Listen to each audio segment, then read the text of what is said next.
संघ लोक सेवा आयोग यानी यूपीएससी द्वारा आयोजित सिविल सेवा परीक्षा में सफलता प्राप्त करने के लिए अभ्यर्थियों को इसके हर चरण यानी प्रारंभिक और मुख्य परीक्षा और साक्षात्कार के लिए अलग अलग रणनीति बनानी पड़ती है। साथ ही उन्हें एक व्यापक रणनीति ऐसी भी बनानी होती है जो इन सारी रणनीतियों के बीच प्रॉपर कोऑर्डिनेशन कर सके।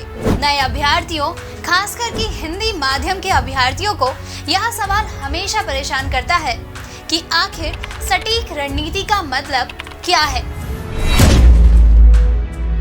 उन्हें ऐसा क्या करना चाहिए कि उनकी रणनीति परीक्षा के सभी स्तरों पर उचित साबित हो। अगर आप इस कठिन परीक्षा के क्षेत्र में उतर गए हैं तो इसके विभिन्न पहलुओं को पूरी गहराई से समझ लें। इस परीक्षा में सबसे बड़ा रोल अदा करता है वैकल्पिक विषय, जिसमें कई छात्र हिंदी साहित्य को एक अच्छा विषय मानते हैं। हालांकि कई लोग अपने वैकल्पिक विषय के रूप में साहित्य को ना लेते हुए सार्वजनिक प्रशासन और भूगोल जैसे सुरक्षित और स्कोरिंग विकल्पों को चुनते हैं। लेकिन भाषा प्रेमियों के लिए हिंदी साहित्य एक उत्कृष्ट पसंद है। उनके लिए यह दिलचस्प है, कम कठिन और यहाँ तक कि स्कोरिंग भी हो सकता है। वहीं कई छात्र साहित्य को चुनने में काफी कंफ्यूज हो जाते हैं। उन्हें समझ नहीं आता कि साहित्य को वैकल्पिक विषय चुनना कितना सही या गलत है। तो ऐसे में आइए जानते हैं यूपीएससी मुख्य परीक्षा में हिंदी साहित्य को वैकल्पिक विषय चुनना कितना सही है। नमस्कार, स्वागत है आपका प्रभात एग्जाम के हमारे YouTube चैनल पर। अगर आप हमारे चैनल पर पहली बार आए हैं तो हमारे चैनल को लाइक और सब्सक्राइब करना ना भूलें। तो चलिए शुरुआत करते हैं हम आज की मोटिवेशनल वीडियो। यूपीएससी परीक्षा की तैयारी के दौरान आपके द्वारा लिए जाने वाले सबसे महत्वपूर्ण निर्णय मुख्य परीक्षा के एक विशेष पक्ष से संबंधित है और वह यह है कि उम्मीदवार को वैकल्पिक विषय का चयन किन कसौटियों के आधार पर करना चाहिए। यह इस परीक्षा की तैयारी के दौरान लिए जाने वाला सबसे कठिन निर्णयों में से एक होता है और यह निर्णय इतना महत्वपूर्ण है कि बाद में इसी से आपकी सफलता या विफलता तय हो जाती है। इसलिए यह जरूरी है कि साहित्य को वैकल्पिक विषय चुनने से पहले उसके बारे में अच्छे से जान लें। मुख्य परीक्षा में वैकल्पिक विषय के तौर पर हिंदी साहित्य को चुनने का सबसे बड़ा फायदा यह है कि आपको इसमें बाकी विषयों के मुकाबले प्रतिस्पर्धा कम मिलेगी।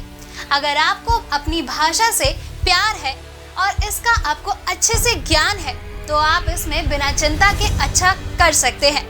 जिस विषय को आप बचपन से पढ़ते आ रहे हैं उसके बारे में जब आपको लिखने का मौका मिलेगा तो आप अच्छा ही करेंगे। हिंदी साहित्य निसंदेह हिंदी माध्यम के उम्मीदवारों के लिए सर्वश्रेष्ठ विषय है। इसका प्रमाण यह है कि पिछले कुछ वर्षों के सिविल सेवा परीक्षा परिणाम में हिंदी माध्यम के ज्यादातर शुरुआती अंक उन्हीं उम्मीदवारों के हैं जिनके पास साहित्य विषय था। साल 2014 के हिंदी माध्यम के टॉपर निशान जैन को इस विषय में 500 में से 313 अंक हासिल हुए थे, जो गणित के अलावा किसी अन्य विषय की तुलना में सर्वाधिक अंक है। कहने की आवश्यकता नहीं है कि आईएएस निशांत की अभूतपूर्व सफलता में हिंदी साहित्य की प्रबल भूमिका रही। हिंदी माध्यम से सफल हुए द्वितीय टॉपर सूरज सिंह का वैकल्पिक विषय भी हिंदी साहित्य ही था। पिछले वर्षों का परिणाम देखें तो आप पाएंगे कि लगभग हर वर्ष हिंदी माध्यम के टॉपर इसी विषय से होते हैं। हिंदी साहित्य की अंग्रेजी माध्यम से कोई स्पर्धा नहीं है। साहित्य के परीक्षकों में प्राय अपने क्षेत्र के अभ्यर्थियों को अधिक अंक देने की प्रवृत्ति देखी जाती है, जिसका लाभ सभी भाषाओं के साहित्यों को साफ तौर पर मिलता है। इसमें किसी भी अन्य विषय की तुलना में अधिक अंक हासिल होते हैं। यह छोटा तथा सिर्फ 3 महीने में तैयार हो जाने वाला विषय है और इसके उत्तरों में वर्ष दर वर्ष कोई बदलाव करने की जरूरत नहीं पड़ती। इसके उत्तर पूरी तरह से वस्तुनिष्ठ नहीं होते और इसमें उम्मीदवार की रचनात्मक की संभावना बनी रहती है। अगर उम्मीदवार को कोई प्रश्न ना आता हो तो भी वह अपनी कल्पना से उत्तर लिख के ठीक ठाक अंक हासिल कर सकता है। इन्हीं लाभों का परिणाम है कि हिंदी साहित्य के कमजोर उम्मीदवार भी उतने अंक हासिल कर लेते हैं जितने लोक प्रशासन, समाज शास्त्र, राजनीति विज्ञान तथा अर्थशास्त्र जैसे विषयों के अच्छे उम्मीदवार भी नहीं कर पाते। कैसे करें साहित्य विषय की तैयारी? सबसे पहले तो आपने जिस भाषा का चयन किया है उसका सिलेबस देखें। इसके बाद पिछले सालों के प्रश्न पत्र देखें ताकि आपको परीक्षा पैटर्न के बारे में समझ आ जाए। इसके अनुसार ही आप अपना टाइम टेबल बनाएं और तैयारियों में जुट जाएं। इस दौरान आपको ध्यान रखना चाहिए कि मुख्य परीक्षा में उत्तर लिखने की बहुत महत्वपूर्ण भूमिका है, इसलिए मॉक टेस्ट हर दिन देते रहें ताकि आपको यह पता चल सके कि आपकी तैयारी में कहाँ कमी है। सुनिश्चित करें कि आपके पास एक साफ और पढ़ने योग्य लिखावट हो।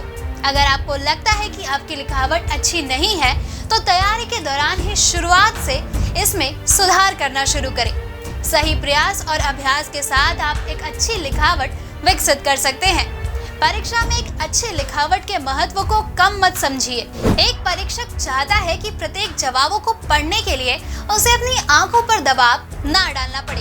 आपने कोई सही जवाब भी लिखा हो सकता है, लेकिन अगर पढ़ा नहीं जा सकता तो वह बेकार है। तो दोस्तों, अब आप समझ ही गए होंगे कि साहित्य विषय को चुनना आपके लिए कितना सही है। दोस्तों, अगर आपको हमारा ये वीडियो पसंद आया हो तो इसे लाइक और शेयर करना ना भूलें। जल्द आपसे फिर मुलाकात होगी एक नई वीडियो पे, एक नई मोटिवेशनल वीडियो के साथ। तब तक के लिए नमस्कार।